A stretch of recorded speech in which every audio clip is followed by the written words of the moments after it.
Hey, everybody, and welcome to the Everything is Fine, Nothing is Ruined podcast. I'm your host for this week, Hassan. Joining me, as always, is Tristan. Son, I've seen past the veil of everything.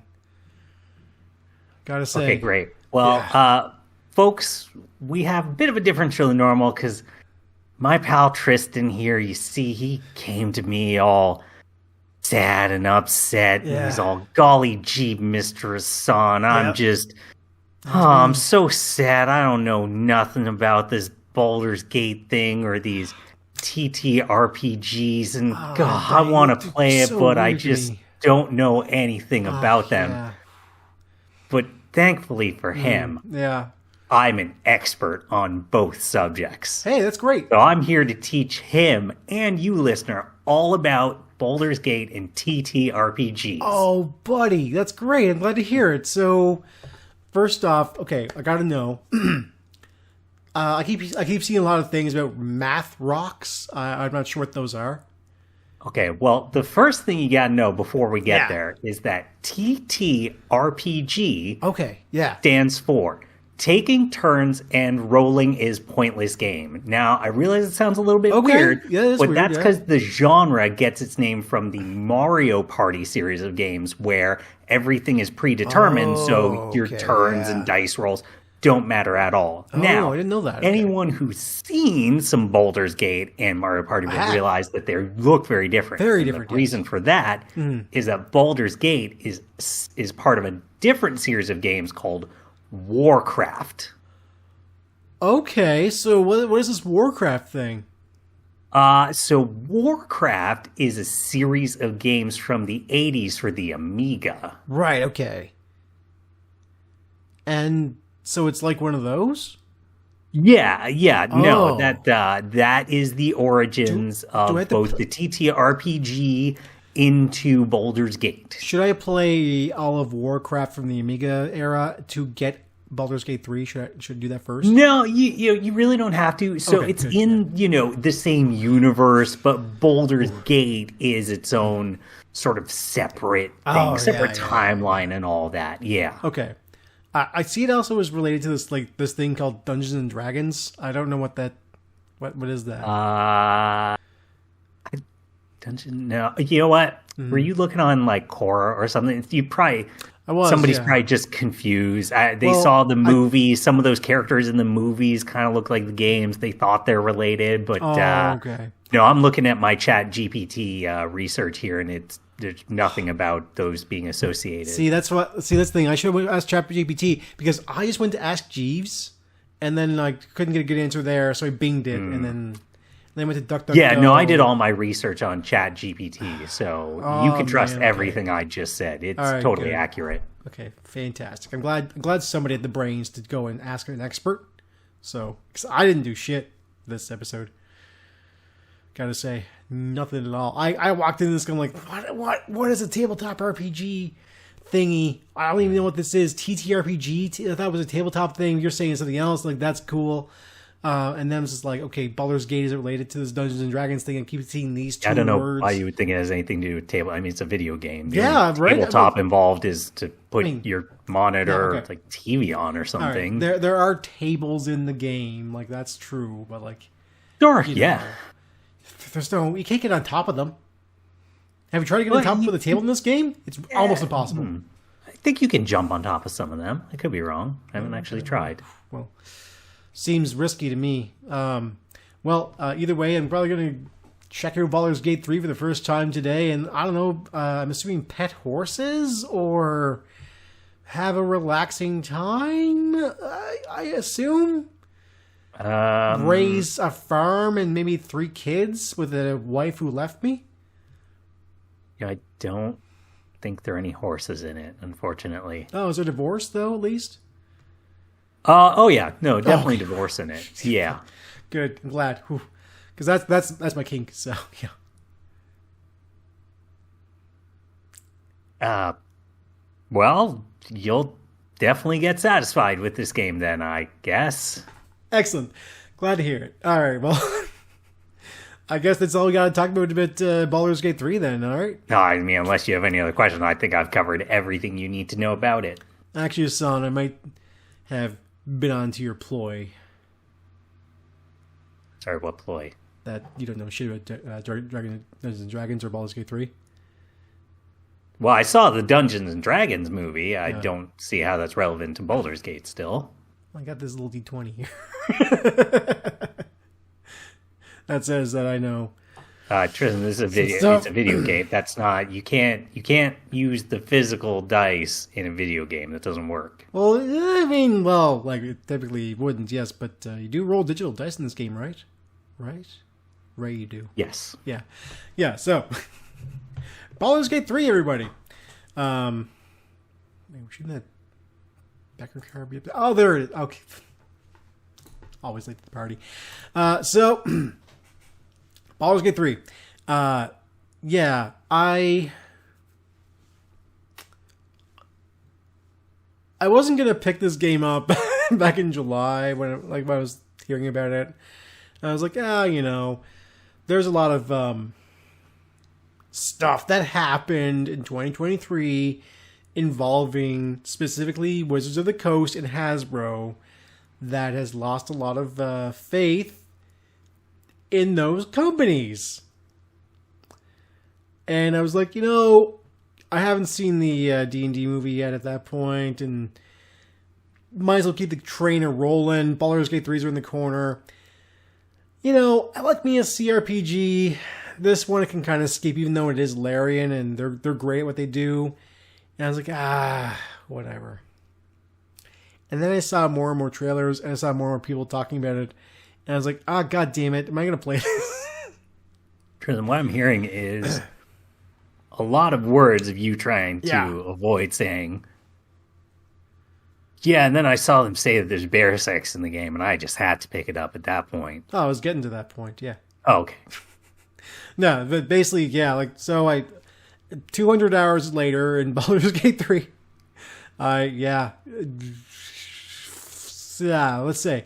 So, I'm coming at this point. So, the main reason, here's the main, almost kind of dumb reason why I picked it up. Besides the fact that, I like a Larian game. They're good at what they do.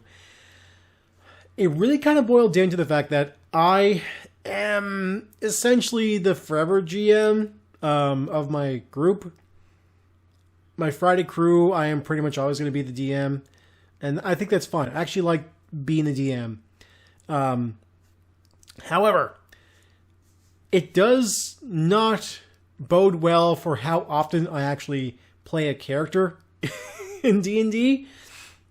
Despite the fact that between me and everybody who I talk about D&D with, we theory craft like crazy. I can tell you some of the best ways to build certain characters and the reasons why certain things work with other things that shouldn't, on paper, work out. Or, how they can fix certain things in the game. I've actually homebrewed D&D to a point where I have it to a sense where I can fix things up and move things around and make certain classes a little more powerful that were just a little too weak in the game. And I want to start up and say that Larian kind of saw what I saw. At least I feel like they did. And they have actually metered out the power a bit more. And I think that Baldur's Gate 3, there's a lot of changes in there that I would not put into the tabletop version of D&D. But for Baldur's Gate 3, it works perfectly. But there are quite a few that they have done that I would actually plunk right into D&D proper. There's some good shit, I gotta say. They made a good version of D&D, and it's extremely playable. And I think in the tabletop RPG space, there's a big reason why it gained this much fervor. And it's not even just because it's D&D video game based. It's it is a perfect campaign of D&D. Or at least almost perfect anyway. So, we'll get there a little bit about the actual gameplay and that kind of stuff. But I just want to quickly talk about the story first. So, what do you think about the story so far? You haven't beaten the game, right? Yeah, haven't been in pretty deep into the final act where you are in actual Baldur's Gate. Right. The overall story, I think, is like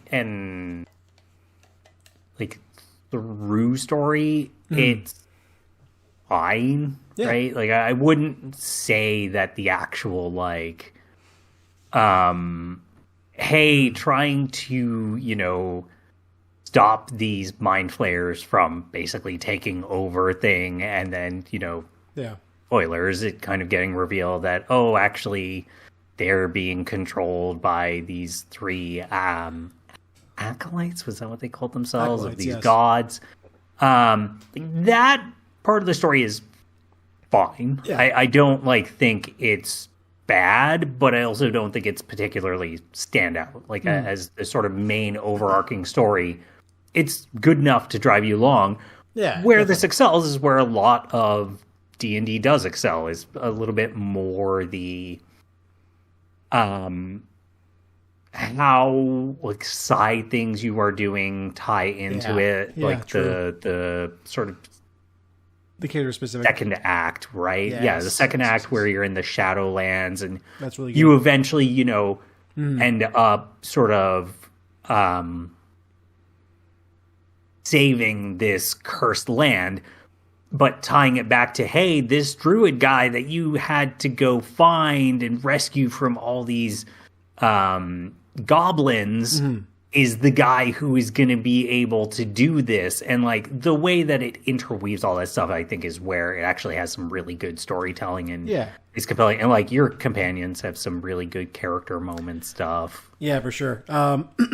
So I think that the story, as far as this goes, I have beaten Baldur's Gate 3 once, and some of the ending stuff I looked up because I just got curious, and I knew it wasn't going to do a million playthroughs of this game, but I am on playthrough technically 3 because I wanted to start as a warlock and see if there's anything there that, if you play as a warlock, do you get any sort of cool interactions with your patron? The answer is no. So had to find out that the hard way, but other than that, I think there's a lot of good things with this story, even though it's a little stock standard, because it's pretty much typical save the world sort of stuff. And I here's the generals, defeat the generals, then defeat the bad guy, the big bad guy. I think that is par for the course. That is also kind of par for the course for D&D anyway. Epic fantasy stuff tends to go in that direction. I think if you want something more crunchy, War Tales would be what you're looking for. That kind of a game where it's still that, TTRPG style or CRPG style of combat, but it's more about survival and taking on bad jobs for a little bit of money kind of thing. I would say, it's a video game, and all video games that allow for choices, you have to go essentially down one of two paths. It's kind of impossible not to end down one of these two paths. And one of them, I'll say there's three paths. So the first path is you go, hey, your choices can have crazy wild effects on things. Yeah. But that also means we sometimes have to write things to be a little bit broad and I would say generic, but we have to write them in such a way that, hey, irrespective of your past choices, you still need to be able to get to these points in these events. And Baldur's Gate kind of goes that way, and it basically says, well, we're going to sacrifice a little bit on the main story to make up for it by having really good side stories.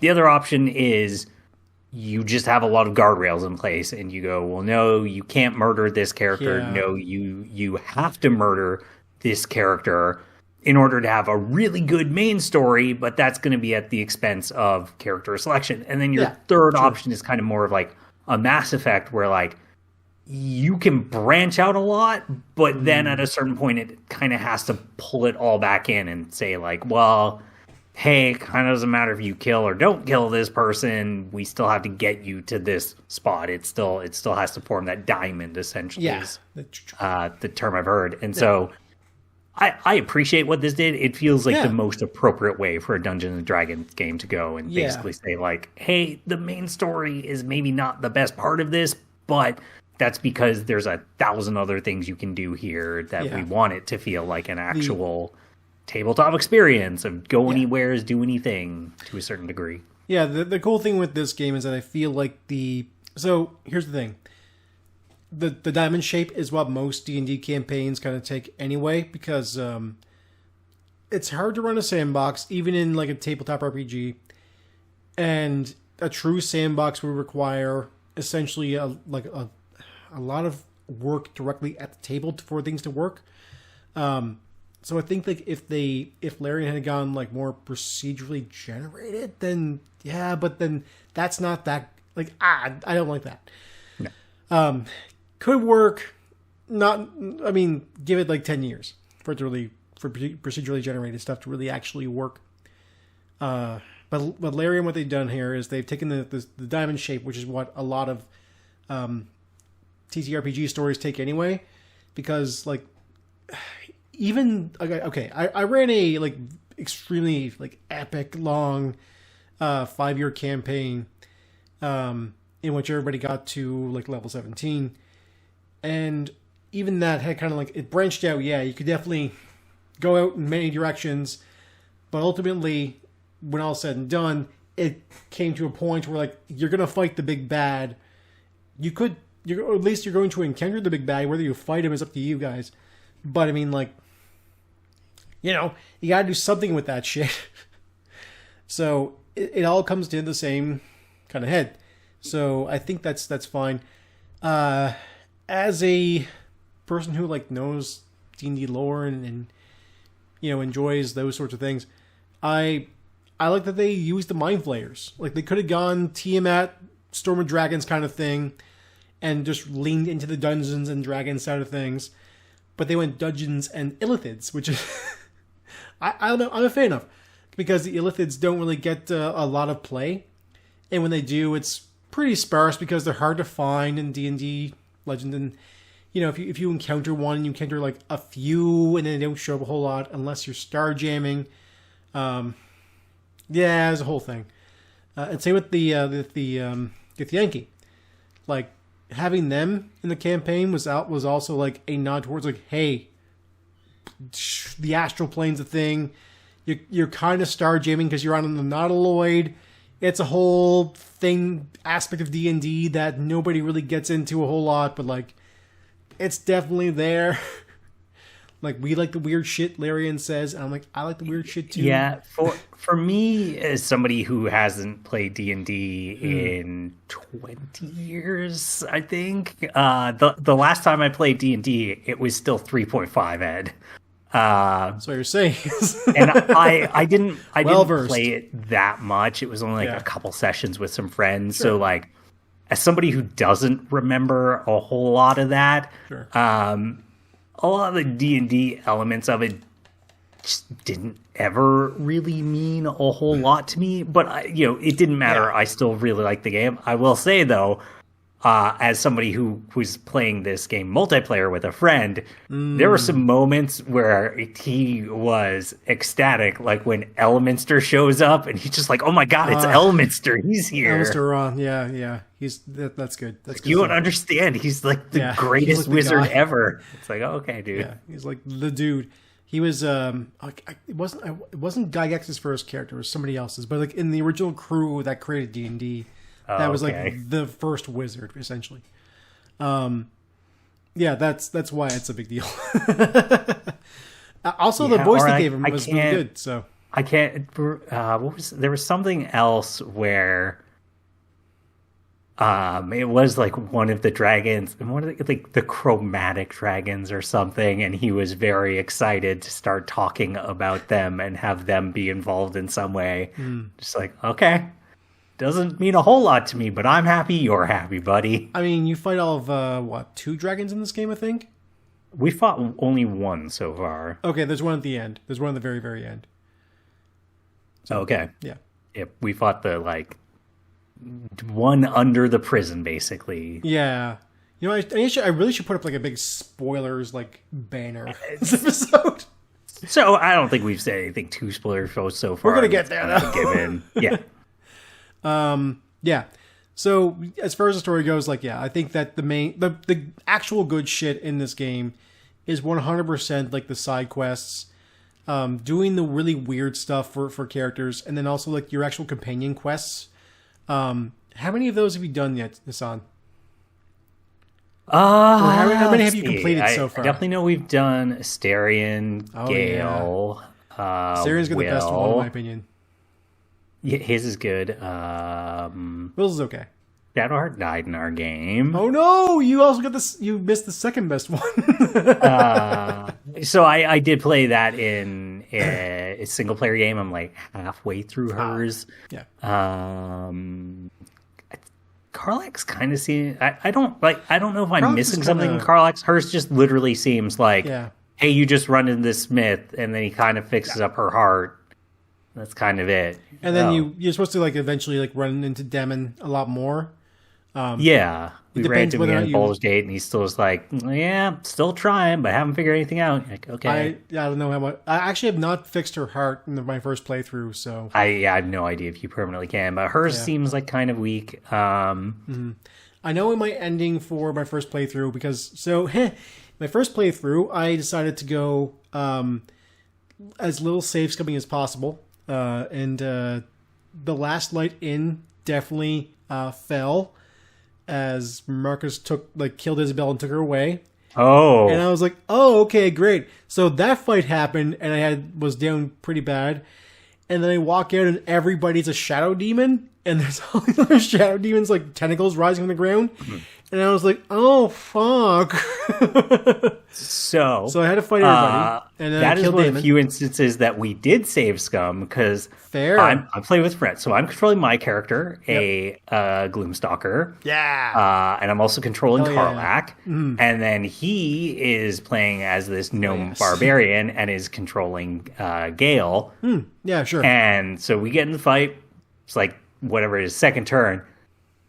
He just like point blank fireballs her, not firebolt, fireballs her. So she then has like 1 health. It's like, what would you just do? He's like, I kind of it was over an area, and then it like shifted, and I misclicked. And it's like, no, and then she dies, and we get them like, no, we're save scumming this. Like, we are saving her. I got a similar, I had almost a similar thing happen in my my Dark Urge playthrough, which I'm currently in the Shadow Realm and like in Act 2 right now, and I did the fight with Last Light because I know he can beat it. And like my first time, Marcus just stomped my ass, and it's like went in, hit her 7 times, knocked her out, and fucking took off. We failed the second time. I was still like, nope, we're redoing it because we would have succeeded the first time. You messed this up. Yeah, as you should. He's real bad with Starfall. Also in the fireworks parlor, I was like.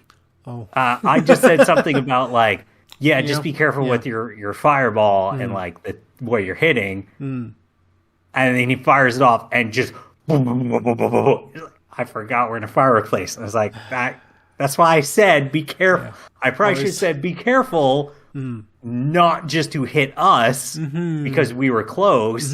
I think he just thought that, and then it's like, no, there's all these. Okay, well, I mean, it murdered a bunch of these people, so it still works out. Worked out. So during the fight with Marcus with predicting Isabel, one of the things I ended up doing by accident. So I, as a Dark Urge, you tend to go through your allies pretty quickly.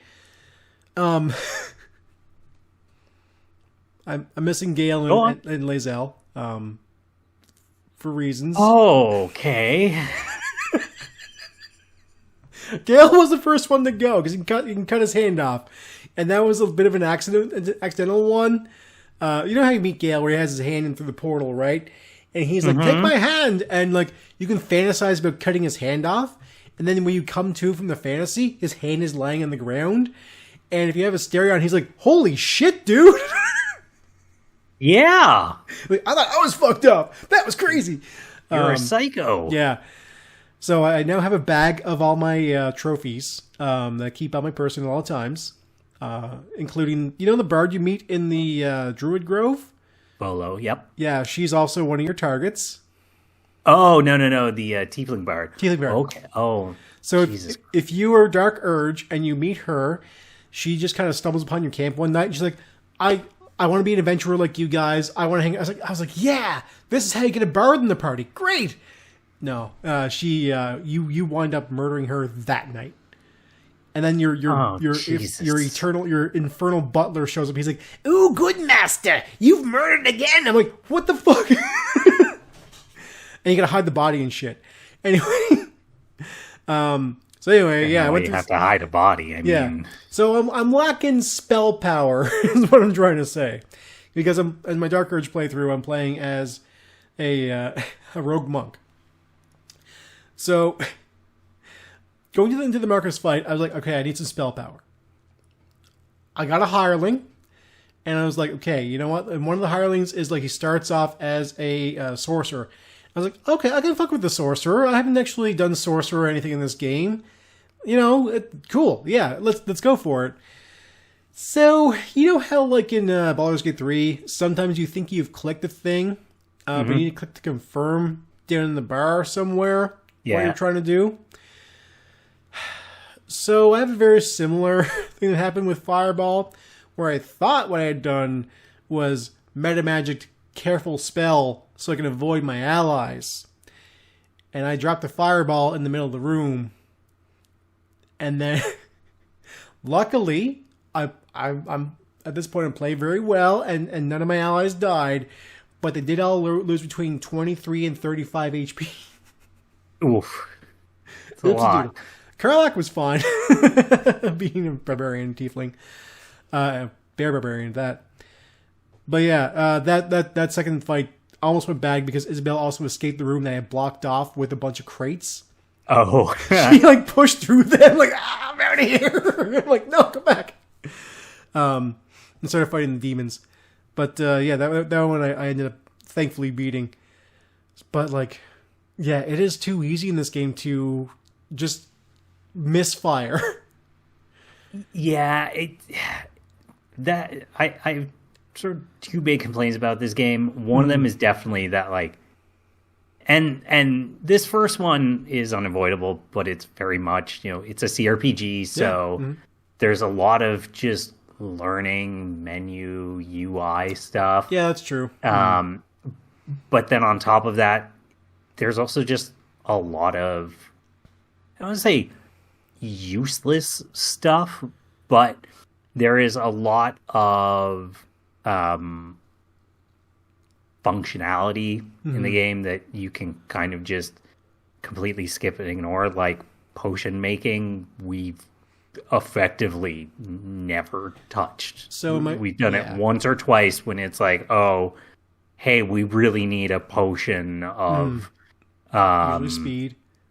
No, I wasn't even. I made a lot of speed in that game. Yeah, we should do those things more, or like even just like some of the like I'm a Gloomstalker. Yeah, I should be going like, okay, we're about to go in a fight. I'm gonna coat like an oil or poison or whatever, but I just keep forgetting to do it because it's like there's 80 goddamn mechanics in this game. Well, and trying to remember this like one extra one. And like all the items that you can get that like, oh, you could, throw this, alchemist fire or all the, scrolls for spells and stuff. And it's not that any of it's bad, but it's overwhelming. The amount of stuff in it. Like when I knew, like when I learned you can like throw and hit your friends with potions and make them ingest them basically. Yeah, heal them, like you can heal them that way. You can have your ally can be down on the ground, dying, making death saving throws. You can smack them with a potion. And they're like, "Oh, I'm good," and it's like, "How did you?" All right, yeah. Or like for example, it's like goes back to D&D, but whatever level it was, I'm looking at feats, right? Those are the thing. Yeah. Looking at like, oh, what one should I give Karlach? And I go like, oh, well, I'll give her like mastery of heavy armor, right? Like, might as well put heavy armor. And my friend's like, no, don't do that. It's like, why not? He's like, well, because then she can't rage. Yeah. Like, how would I know that? So it's so, and it's something I wish that just for the less experience, that they just had kind of more similar to a lot of other RPGs of just like, hey, we're just going to have these predetermined paths. You don't have to think about it as much. Like when it's just like, hey, select a spell. There's 30 spells to pick from on this.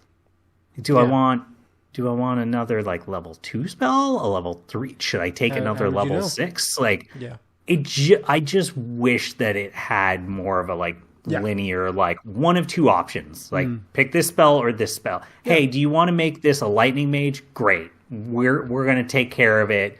You automatically, hey, you level up. You got these 2 spells automatically. Which of these 2 do you want? We think that this will be a good build. Like I wish it had some of that and just streamlined it a little bit for those of us who do not spend multiple hours a week on Dungeons and Dragons and are just less familiar about some of those nuances or less familiar of like, oh, this monster's is this thing, so you want to use this spell on it. Yeah. Like, man, I'm sure I could do that if I go in, examine this, and then look at the text on this spell, and I could, connect these 2 threads and go, oh, I bet if I do this, this happens. But it's like, I don't want to spend 20 minutes on every single action to read through everything to figure it out.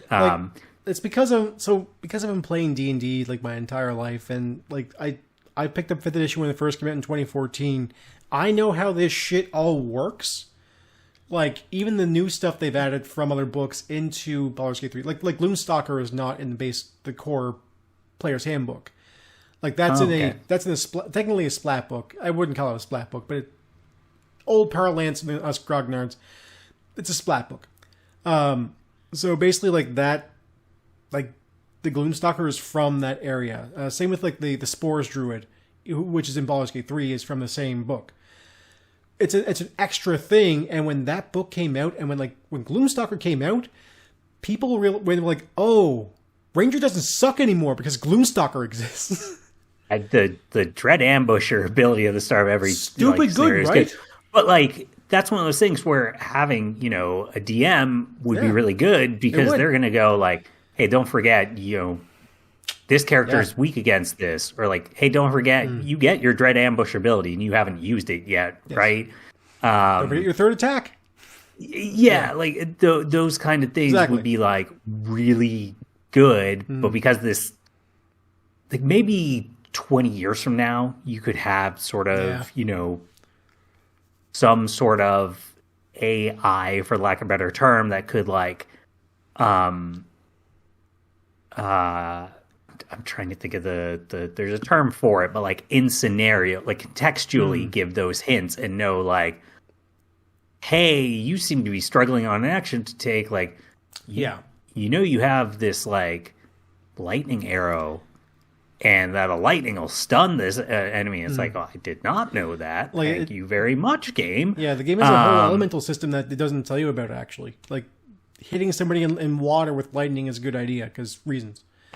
Stuff like that. Yeah, like, some of that stuff you can kind of, like, intuit and figure out. Yeah, like, some of those I can figure out and do. I play enough video games, but I do wish it had a little bit more streamlining and some of the decision-making just to make it easier. When it's, like, for my character, when, like, I'm selecting my final feat, it's like, I don't know what's, like, should I just...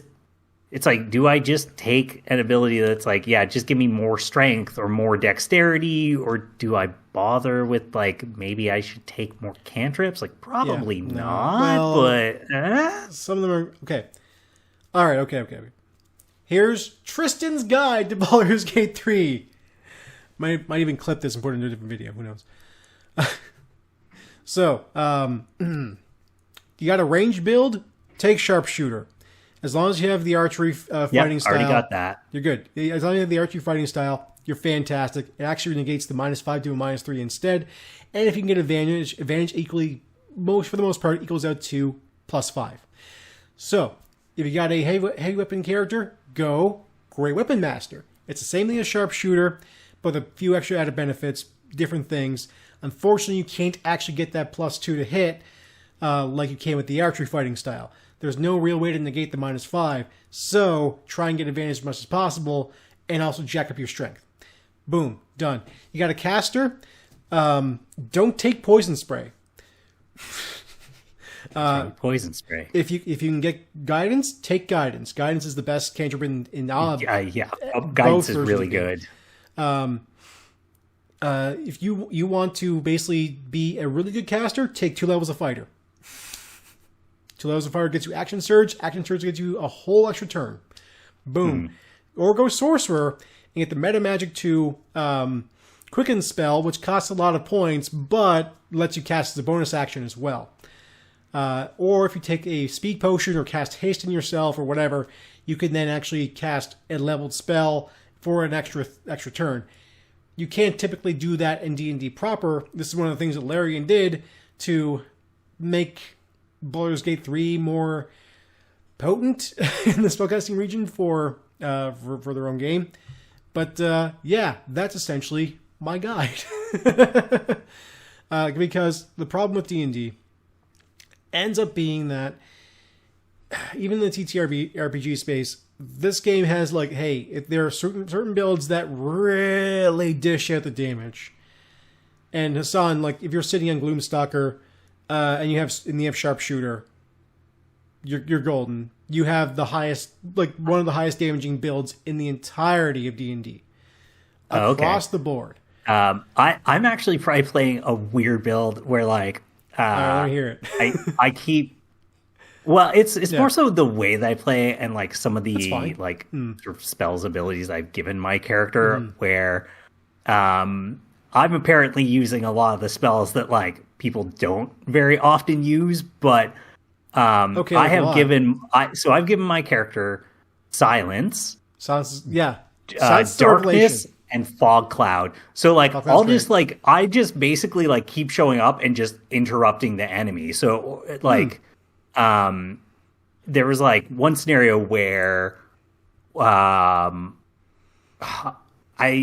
can't remember where it was. But we kind of just needed to like bottleneck the enemies, and I was like, whatever, darkness. Yeah. I was like, now they're screwed. Now they literally can't hit us until they get to like this point. Perfect. Yeah. And then it's like, oh, okay, great. Well, I'm just going to lay down wall of fire.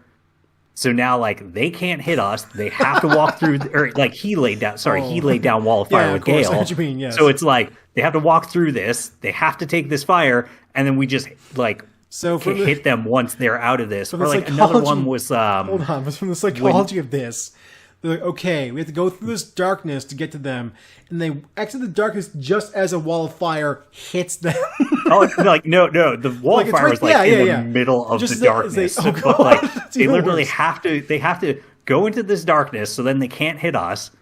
Then they have to walk through this wall of fire to get out of it on the other side. Wonderful. But like because it's a bottleneck, their only option would be like to dash through it. So then they've dashed through it and used their turn and can't attack us, and then we can just go like, hit you. Yeah, or we chose to like fight Raphael in the House of Hope, and I just went, ooh, nice. Silence. It's like, whatever, we're just going to stop most of these people from doing, all they can do is now melee damage to us. And so like apparently these are just like, oh yeah, spells on tabletop people don't use very often. I'm like, no, these are great. Or like, hey, we need to keep this character alive. Fog of Cloud. Now it's going to be real hard for anyone to hit them. Like, Fog Cloud's great. Yeah, maybe we're going to be less effective, but they're going to survive. So who cares? You are sitting. Yeah, those 3 spells you actually are sitting on like the most underrated spells in D&D proper. Like Fog I really like them. They make for fun gameplay. I agree. So in my game, my partner Karen, and we're one of the very first scenarios. They're trying to get through a war that's happening, like through a huge battle, and just get into an area where they can extract a guy they need to get knowledge from. And like they have to run across the only way through this one spot, there's like elven archers shooting arrows down into this area, and then there's a bunch of wizards from the other faction just shooting like magic missile. So like if they don't do something with this, they are going to get peppered from both sides. So my partner Karen is like, fuck it, Fog Cloud as a Tempest cleric, throws that down, and they all just run through it. And it's like, they can't see us, they can't hit us, so perfect. It's good shit. Darkness is a underrated one as well. Silence is the huge revelation, because here's the thing. In D&D, the reason why silence works that way is that verbal components exist in the TTRPG. And that means if you can't speak, you can't cast your spells. And a majority of spells in the game require a verbal component. Unless you are a sorcerer with the subtle spell, which you can just remove one of the components. And now it's just this. And you get a fireball.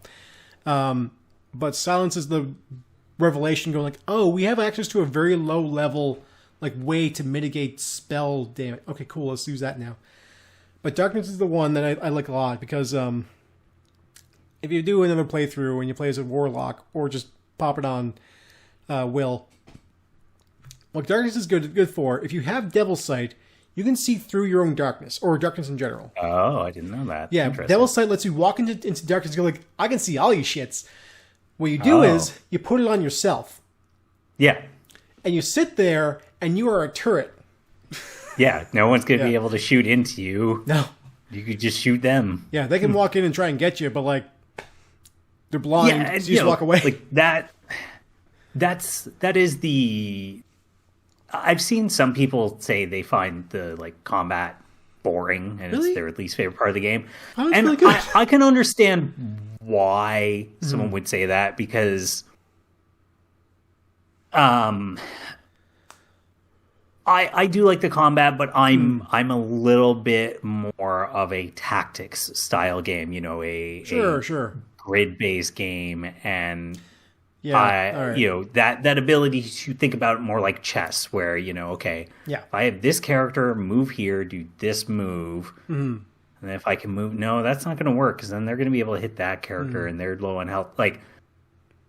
Can't really do this, and so I think if you're somebody who doesn't get deep into trying out what I would call weird options, like that one I was talking about, of I'll just lay down darkness and then just wall of fire, and then that's a really interesting use of your combat options. But if you're not doing that, and you're playing it a little bit more how people often play tactics games, of you're just kind of trying to turtle, of have your characters in a group and then just shoot the enemy, the combat's not going to be very good for that, right? If you're I'm just using lightning bolt and I'm not trying these weird combinations, I can see why they don't like it. But my second complaint about this game is that I wish so a lot of your problems you can only resolve one of two ways, either talking your way through it or murder. Which is fine, but the thing I wish it had was, boy, this is going to make me sound terrible, more options for murder. And what I mean by that is options like a Hitman style. Exactly. That was literally what I was going to reference, is I wish that there were scenarios where, so for example, in my single player playthrough, got to Moonrise Tower again. Sure, yeah. And I was like, because when we in the in multiplayer session with my friend, we went there with all of the Harpers and everyone, and a lot of them got slaughtered in that opening battle. And I was like, I wonder if I can murder some of the people in this tower so that when we get there, this can be easy.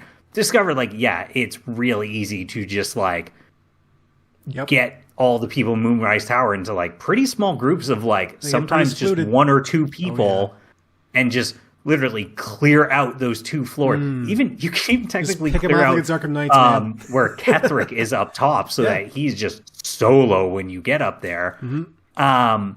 But my only option to do were combat. I was like, I really wish that there was an option to go into the kitchen and put some poison in this thing, and hey, maybe all the people are still there, but they start with their HP halved because they're all poisoned. Or I wish that there was a character that maybe you could hey, instead of directly having to do combat with them, you can shoot an arrow or cast a spell or whatever, and it's going to cut rope and drop this thing. And then everyone's what happened? You're I don't know either. Who knows? Crazy.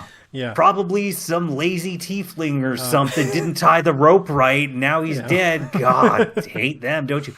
Yeah, like Hitman is literally. Yeah. And look, I totally understand why they didn't.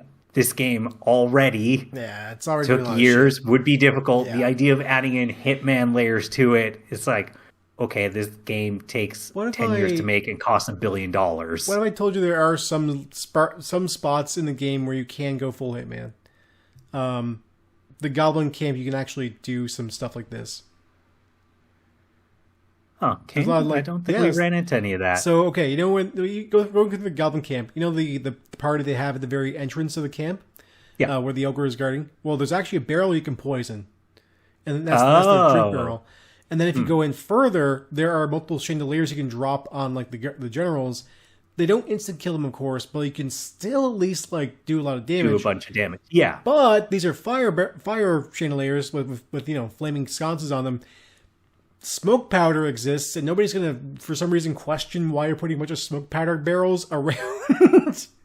Yeah, no, we've definitely done some stuff like that. Yeah, like, and also, okay.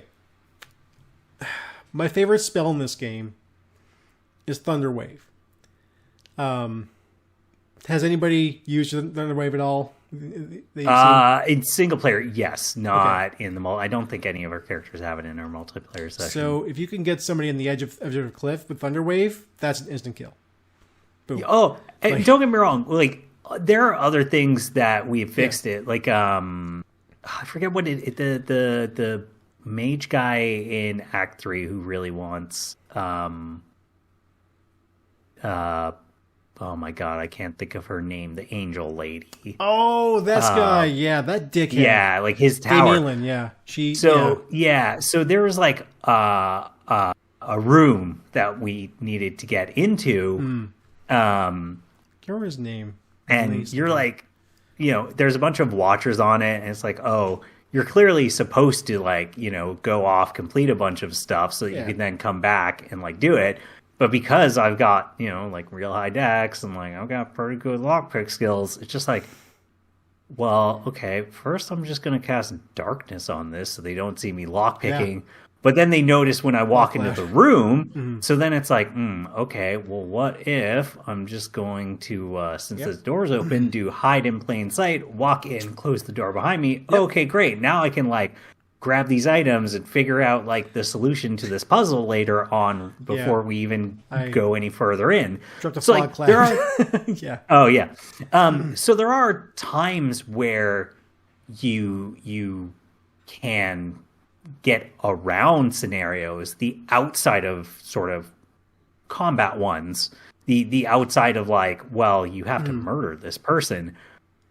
But that's where it kind of fails, is like anytime basically you're not necessarily required solution, but there's a lot of times where murder is kind of the only option. And when that's the case, it's like, well, you kind of have to just do it in combat. I wish sometimes it just gave you those other options. Well, okay, so I've been pretty good with playing Dark Urge. I decided to go full assassin, what I can do.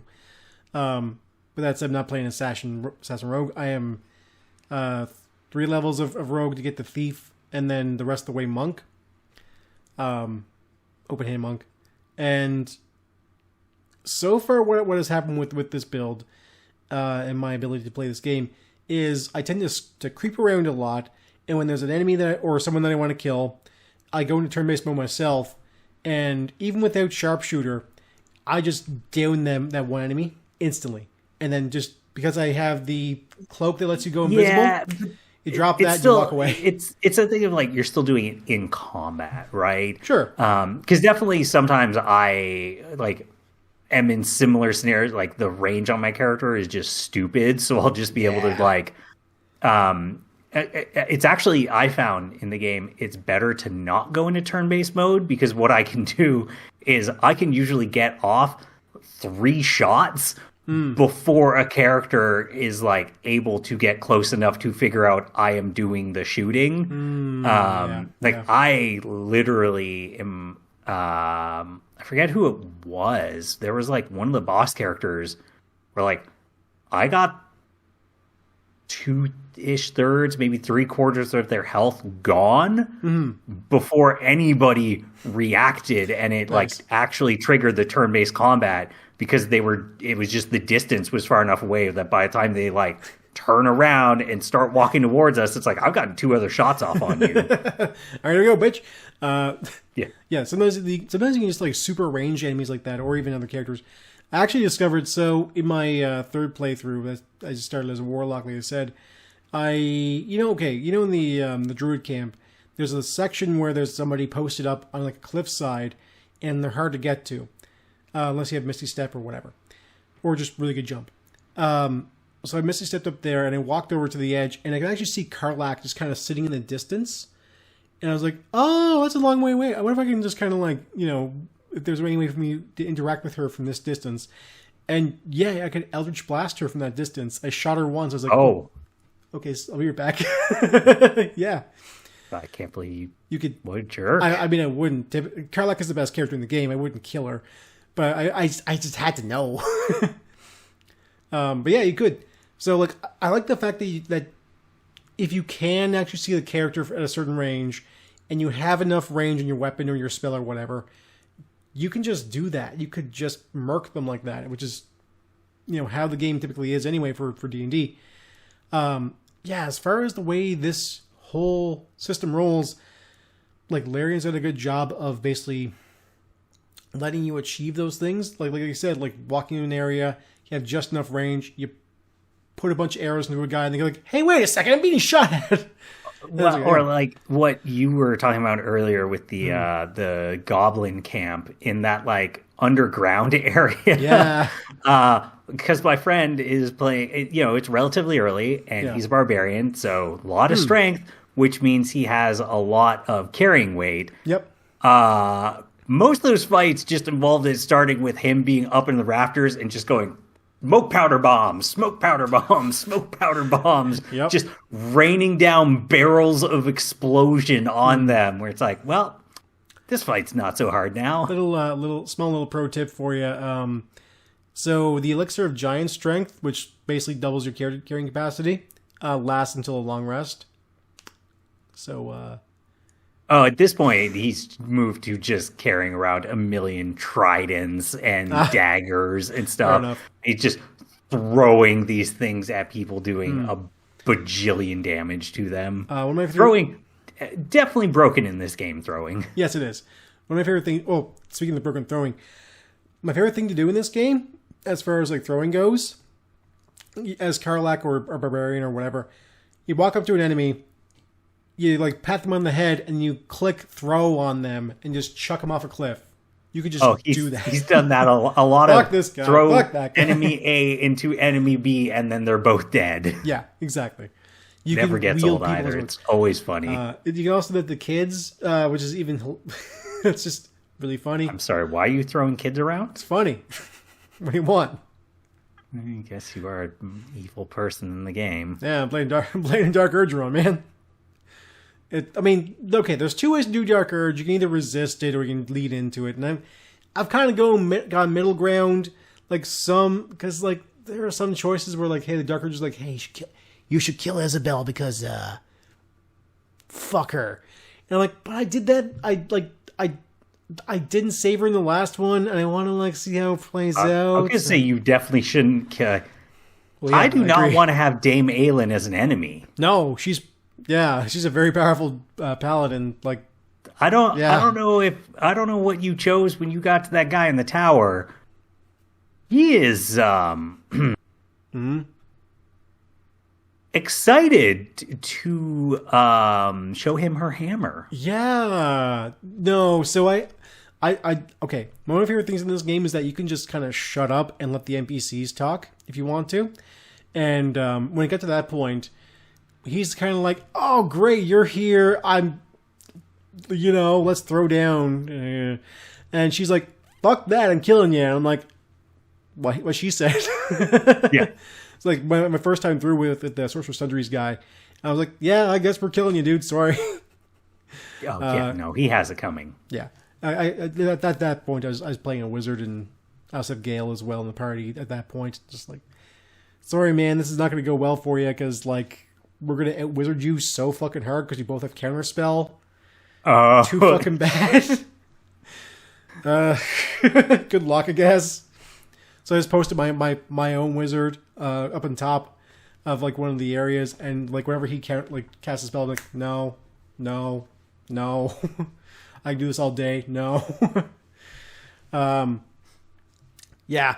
There are some fights. So, playing as a wizard is a lot of fun, I gotta say, in this game. There are some fights where, like, at the very beginning, you just get wrecked real hard because you ain't got no health. But later on, like, when you get to Baldur's Gate, it's like, okay, it's go time. Yeah, it's at that point. Like, say, it's once you get the, like, level 3 spells, I think, is where it gets to be a little more fun. Yeah, level 5 definitely. My single player game, I'm playing a sorcerer. Yeah. Definitely early on, it's like, oh, I'm so fragile, and my spells are pretty boring, honestly. You know, not particularly interesting. Most of them are, you know, hey, you know, shoot out ice or shoot out fire, like, Scorching not Ray is super good. interesting. Versus, like, I am playing a lightning sorcerer now, and I am just like, oh, once I cast Call Down Lightning, I can then just cast again for free for 10 turns. So I'm just going, oh, sorcerers get called lightning? Suck it. Oh, okay, cool. Yeah, it's just like, suck it. I'm just casting down this stupid powerful spell over and over and over. Yeah, I was going to say, so one of the things also, Tristan's pro tips for Baldur's Gate, the second you can, change Shadowheart from a Trickster Cleric into a Tempest Cleric, like ASAP. So I use her in my party a lot, and I use her for exactly one ability, which is Guardian Spirits. That great. Ability is real good in this game. Like, especially there's a couple of fights where like the Astarion one where, you know, you're fighting a certain someone, and there's a bunch of bats in it. Ooh, they don't matter. I just put her at the front of the party. Boom, dead. Or there's one part where you're hunting down the murderer, and the chef is like, "Oh, I need you to go clear out the basement." Okay. She cleared that in literally one turn. That's what I did too. It was literally just activate those, wiped out half of them, put her in front of the rest of the party. They all came dead. It's like, awesome. Basically super easy. Yeah, when it's just like, oh, there's rats, I need you to clear out. I was like, okay, Shadowheart, just go. We'll be up here. Yes. Like, the rest of her abilities, I just don't even care about. It's just turn one, do that, make her just walk back and forth. So here's the thing. If you go Tempest Cleric with her instead of Trickster Cleric is just weak sauce in this game, because honestly, you don't need the stuff that you get from Trickster Cleric, which is a lot of like Patch of the Trace or stuff with like that will allow you to like Blessing the Trickster, get advantage on stealth. These kinds of things. If you have a decent enough stealth score, like 90% of the time, my character who is stealthing does not get spotted. Even if I'm within like sight range of an enemy, like if they could see me, if I'm stealthing, they probably actually can't. So I usually pass my checks, no problem. And here's the thing, like Trickster Cleric is fine-ish, but Tempest Cleric is just notably one of the strongest clerics in D&D, because they get Call Lightning. And they get stuff that will actually maximize lightning damage. Like, that's their whole shtick, is like, they hit you with lightning, and you go like, I'm resistant. It's like, oh, but it's actually full. That's actually 50 points of lightning damage, chumpo. Like, yeah, you're resistant, that's cool, but like, that would be like a normal hit for anybody else. Stuff like that. So, like, that's why you change her over to a different cleric as soon as you possibly can. Also, I like that they can just respec whenever you want to. And I haven't really had any, like, problem with, like, any, like Will, you kind of want to keep him as a warlock for obvious reasons, but beyond that, everybody else can just kind of be whatever. Yeah, I think it would be pretty hard to make like a bad build in this game. Yeah, especially because you pick up a lot of just items, you know, scrolls, arrows, whatever. So like, even if you had a character with just like bad skill selection, you're gonna be fine. Like, honestly, probably where skill selection would hurt you the most is, not having things like guidance or I think it's just called friendship. That's another really good one for making your friends. Yes, for like or dialogue stuff. Yeah, stuff like that. Yeah, there are ones that just kind of make the dialogue stuff much easier. There is one time where I save scummed in my first playthrough. So the fight, if you side with Raphael a little bit and you want Astarion's backstory to kind of like play out, we have to kind of like play ball with Raphael. And there's a demon you got to kill in the Temple of Sharp. Yep. So there's one. This is the only time I ever save scum because like I tried this fight like 5 times my first time through, and I went the sneaky way, went through the normal way, all this stuff. I just couldn't do it. And then I kind of was doing some research and learned like, oh, there's a way just to make this guy kill himself. And I was like, oh, I gotta do that. Yeah. Oh. So if you have enough perception and insight, and you walk into the dialogue, there's a chance that you can get him, because like the whole thing with his curse is that he can't have witnesses to the things that he does. And you're like, well, what about all your Meanlock dudes, like your Marons? They've all seen you do murders and stuff. He's like, it's a good point. And he kills all of them. And it was like, well, also you have eyes. You're also a witness of your own. And he's like, I guess you're right. And he just offs himself. Yeah. Okay. Yeah. All right. That's, yeah. You just walk in and get the orb and you walk out. That's pretty good. One last thing I want to talk about is just I really suggest if a person can playing this in the multiplayer experience, because much like actual Dungeons and Dragons, it's incredible playing with somebody else, because sometimes you'll just be like there and all of a sudden it'll just be like boom, the sound of going turn-based combat, and you're just like, what did you do? What did you do, you fool? It's like nothing. Or like sometimes your friend is talking and like there'll be the dialogue options. It'd be like, oh my god, did you really just choose the option to try and intimidate on this? You have a -2. But I have be guidance. Like, this is we don't have guidance right now. Oh no. It's like, it's also an 18 roll. Like, this is never going to work out. And then they hit a 20 and you're like, well, great.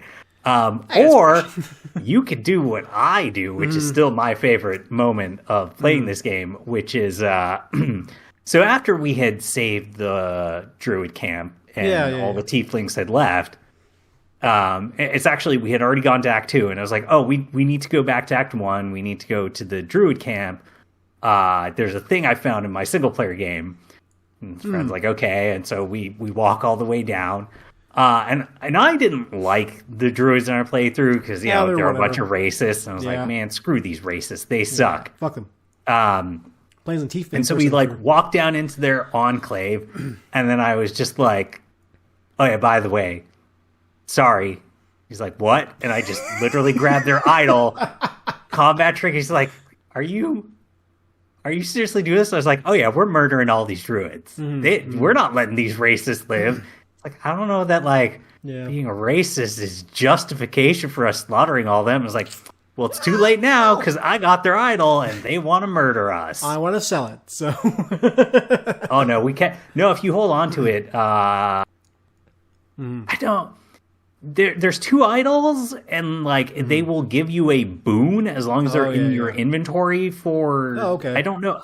I'm not sure how long it is. If it's like after you go into a certain act or something, but it was giving us like a boon of nature for like hours, multiple rests. Okay. I was like, yeah, we're not selling this thing. This is great. So my third playthrough, which is my fuck around playthrough, I went Warlock, and I had enough Eldritch Blast to just kind of like poke the idol from a distance. And ended up just kind of shooting it off a cliff. Think of that. Huh. Right off the cliff. I assume, though, that they don't react at all, and they basically just act like it's still just there. No, they react like, oh, we're going to kill everybody now. Oh, so it still triggers it as if, okay, yeah, it sucks. Yeah, well. No, I definitely, if you can play multiplayer with somebody, it's a great time. It's a great time, though I would say you probably want to play with somebody who doesn't know what's going to happen. Like, if I was gonna, if you and I were to play now, it just wouldn't be nearly as interesting because both of us know, like, hey, it's still gonna be fun, but I more so mean like, hey, if I make a dumb choice, it's like, well, we already know what happens if we let Isabel die, right? It's not gonna be some crazy surprise. As opposed to somebody's like, oh no, oh, they're all zombies now. Yeah, there's actually, so one of the main reasons why I'm going through a couple times with this game is that in Act 1, and so in my first playthrough, I didn't actually do a whole lot in Act 2. I kind of just beelined everything. I didn't even like cure the Shadow Plague or any of that stuff. So I'm finally like taking my time in the Shadow Realm and trying to like, you know, actually do shit. Like I found like Arabelle's parents, they're dead, by the way. I found I started doing like the stuff where you can kind of like negate the Shadow Realm creeping into the lands, like you can cure the world, all this stuff. Like I actually like went to other homes and, you know, found other side quests that I had not done. So yeah, like it's kind of nice to see some of this extra stuff in Act 2 that I just breezed by because I was like, I'm not touching that. Fuck that. Oh nope. So yeah.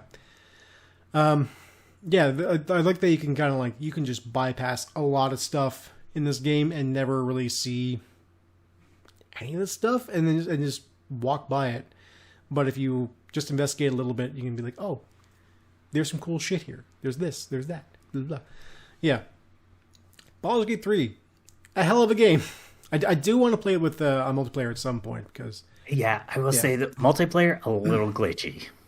I've heard that, but honestly, I'm fine with that. I can deal with some glitchiness, especially because like they've been cleaning up the glitchiness here or there. Like every patch they put out, they just put out the patch that lets you actually change your appearance too. So yeah, which is cool. Whatever they call it, Mystic Mirror. Mystic Mirror, yeah. Which I'm cool with that. I you know, after a certain while, you're kind of like, I wish I could just get rid of this one thing in my face. Or like, I wish I had a different hairstyle. Why do I look like Kesha? I don't know. You should roleplay as Kesha. I want to see Kesha running around in a D&D world. Yeah, fucking fight these goblins. Oh shit. Yeah. Oh god, I guess kill Astarion. Now I'm a vampire too. Yeah. I'm gonna be the Cazador.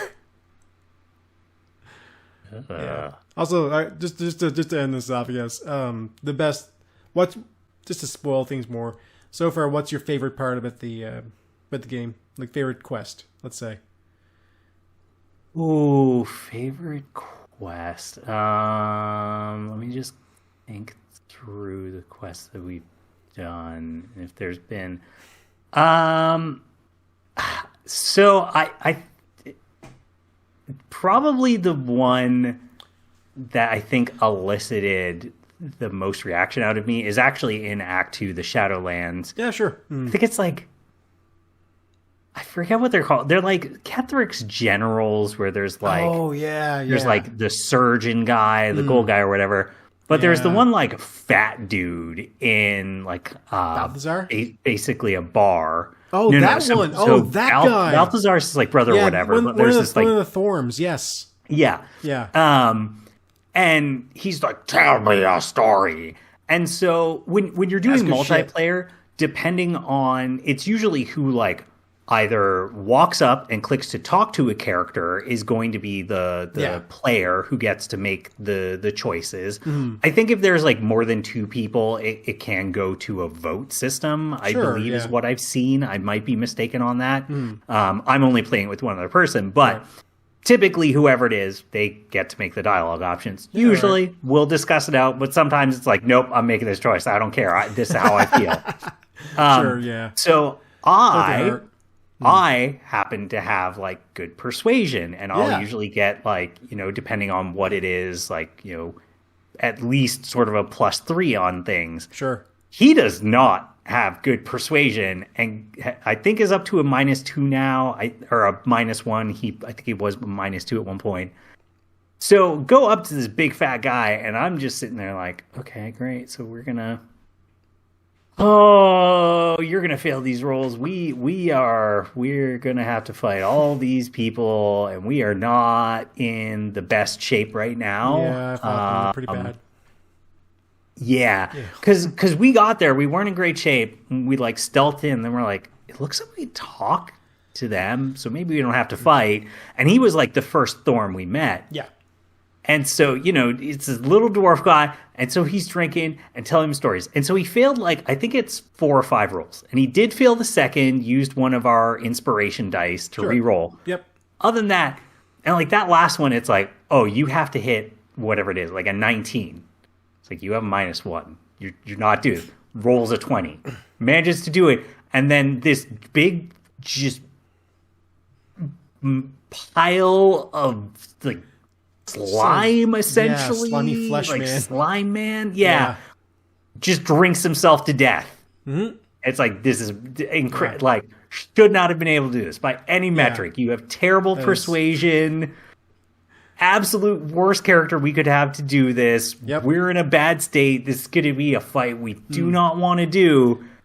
Somehow you manage to succeed. We don't have to do this fight. This guy just drinks himself to death. Yeah. Amazing. So it's not necessarily the quest itself, but that moment of the quest is still the highlight for me of, I cannot believe you pulled this. This should not have worked in any way.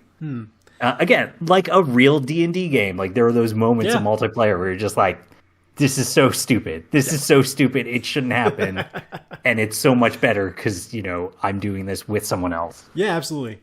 My favorite quest in the game. So, okay, did you free the painter at all from the? Yes. Okay, if you go to Baldur's Gate, you can find him there. I was gonna say I hate that one because the stupid skulls repulsing you is miserable. I agree. It is miserable as fuck.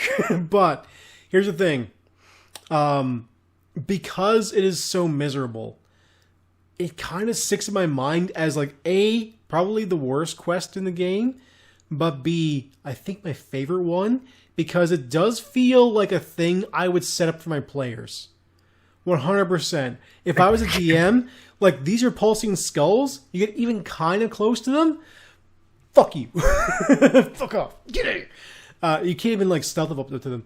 You can actually cast Remove Curse on them, but that requires you to get close to them. That, or you can use a higher level fire or force spell, Exactly. So you can try and do that instead, and that will sometimes work. So good luck doing that. But one of my favorite things, though, is getting past all that shit and then getting the final the finalization of the quest where you meet the Lich, who is also actually a Mummy Lord. He's a Mummy Lord. Yeah, he's a Mummy Lord. Same thing. No, that is a really good quest line of yours. You go to this guy. That was a really cool one. You freed this painter, and you're like, oh, right, we're supposed to go meet him. And then you go there, what is happening in this house? These stupid skulls messed it up. Fine, okay, whatever. Let's go find this guy. You go find this guy. Ooh, what is up with this Mummy Lord? And then I don't know what you chose. We chose the option where he's like, well, if you go hunt down my my zombies, I'll let you. And you go to the zombies, and they're like, yeah, that dude's a psycho, and you should just murder him. And they're like, okay, we're gonna go back and murder him. Yeah, so did I. So I chose that one too because so once again, my first playthrough, which is what I've seen this quest on, Necromancer, because fuck yeah. But so I siding with the Mummy Lord was kind of like, hey, go and get my guys. And okay, sure, yeah, cool. You go off, and the one guy's like, yeah, he's an asshole and you should psychopath. You should go kill him. And I did that, and you get some really good loot for it. But then when you get back and you finish off the quest for the painter, and his wife just all but divorces him and leaves him destitute in the street, it was like, ooh, that's so good. That painter dude, he deserves it. At the end, he's like, well, this will be good inspiration for a painting, and I'm sure I'll land on my feet with my fine talents. You literally raised from the dead your ex-girlfriend that you were having an affair with on your wife. And then when she divorced, he was just like, I didn't really love her anyways. Whatever, man. You that sucks. Sucks so just hard. Let you die. Yeah. As far as like companion quests go, it's Astarion's quest is like the best one in the game. But like, yeah, like that quest of these painter is really good. Actually, so that I don't know if it glitched. I don't know what it was. We completed that, did all that, but talk to the guy. Doesn't do anything. Journal still says like talk to him to finish out the quest. Yeah. So I just like walk. I'm like walking down the stairs. Yeah. And I just hear thunk. Oh no. And then it goes journal update. Quest completed. Oh my! Did you finish the quest by just murdering the painter? I'm just like, no. Don't come upstairs though. Don't do that. Why did you murder him? Just tucking the body under the fucking bed. He's like, I didn't. Yeah. He's like, you don't know that I murdered him. Oh, fine, whatever. I mean, the quest was done anyways, but yeah. And like that just goes back to those D&D moments, right? If you're just like, oh yeah, you're with other people, and sometimes they make irrational choices. It's true. That happens with Astarion's quest as well, with like going and trying to like defeat his master Cassador, and like when you get there, and if you do defeat him, and Astarion like achieves his goal, which I let him do, and my character's kind of like playing that middle road of like, yeah, cool, I'm cool with like a little bit of evil, not a big deal. But then he's like, haha, I'm the world's greatest vampire now, and nothing's gonna stop me. And I'm like, we're still cool, right? And like my two companions, which is like Karlach and Shadowheart, like, maybe we shouldn't. Are you telling me you let Astarion take the choice where he sacrificed 7,000 souls? Yes. Okay. They're all vampires. It's fine. Evil. It's vampires. It's okay. We're already undead. Again, knowing the lore of D&D, their souls are already damned. They're gone.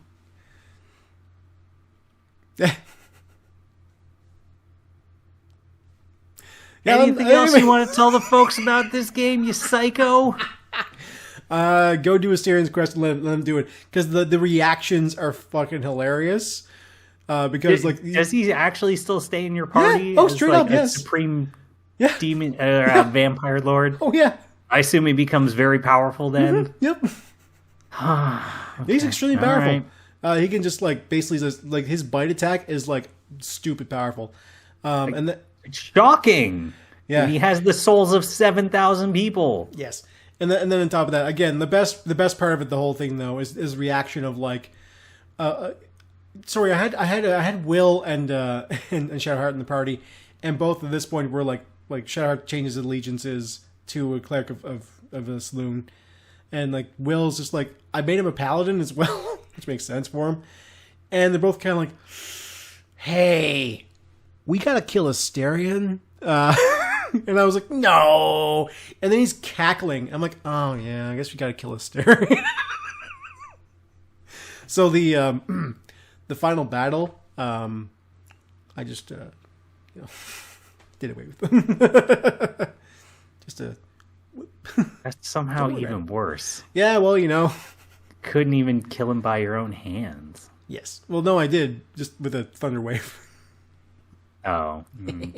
Anyway, that's it for the show. The Twitter. Go to our Twitter page. It's at EFNAR. Go there. Yell at us about how much you love Baldur's Gate 3. I think everybody...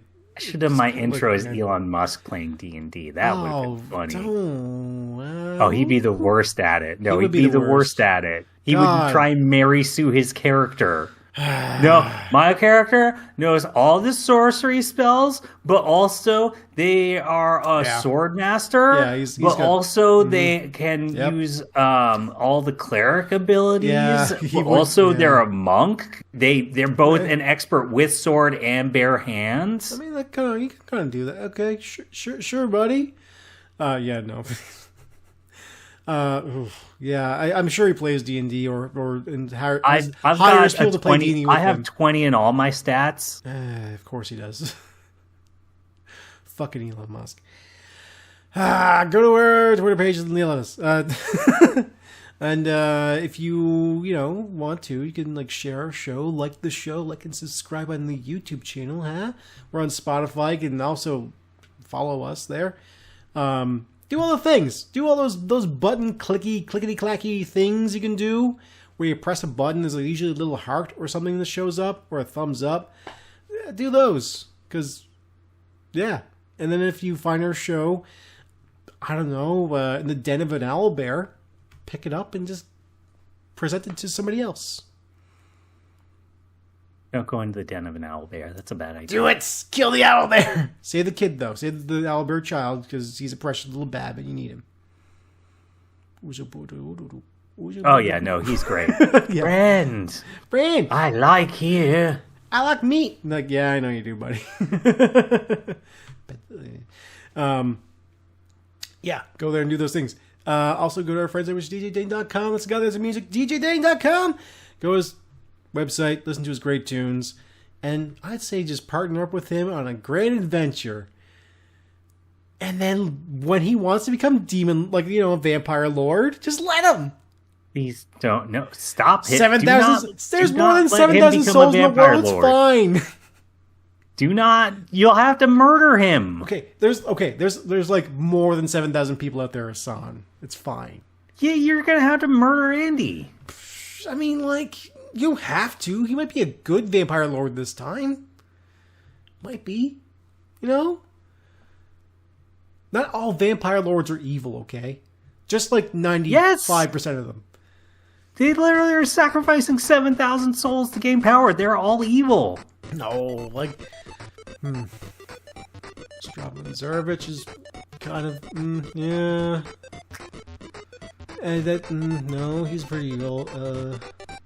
Okay, well, maybe Andy's the one that'll prove it all wrong, Andy's got this. I believe in him. You go, buddy.